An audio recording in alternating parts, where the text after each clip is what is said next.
Hi mga Lods, ito na naman po tayo. So yun, at exercise na naman, push up na 40 na push ups everyday. So diba? So tuloy-tuloy lang para sa kalusugan. So maraming salamat po mga Lods. Tara, incline, push ups. 1, 2, 3,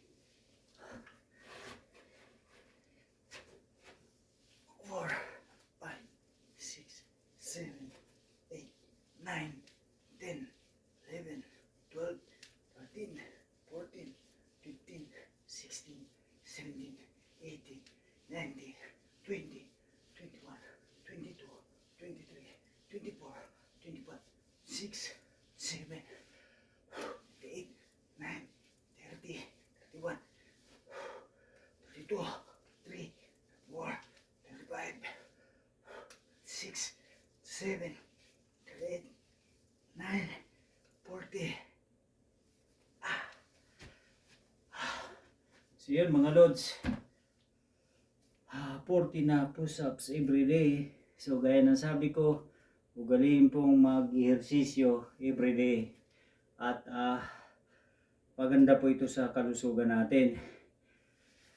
So muli mga Lods, sabi ko, 40 na push-ups everyday, kahit anong exercise. So yun po yung ginagawa ko. 40, tapos upgraded kasi 2024 na siya. Ginagawa ko ito, incline push-ups. Maganda rin po ito dito sa upper part ng chest. Mayroon din itong effect dito sa tricep. So yun po. Ang kagandahan lang nito, patitibayin niya yung upper part ng katawan natin, upper body.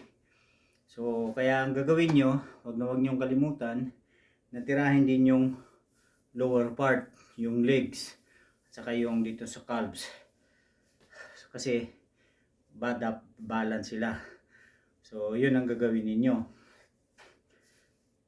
Itong ginagawa ko, para po ma-maintain yung ating kalusugan, yung kalusugan sa ating pangangatawan. Kasi napakahalaga po, napakalaking bagay at napakalaking tulong ang pag-ehersisyo sa ating kalusugan para maiwasan yung mga kahit anong mga sakit-sakit. So muli mga Lods, ako si Red, ang mag-iwan ng mensahe sa inyo. Ugaliin po nating mag-ehersisyo. Thank you so much.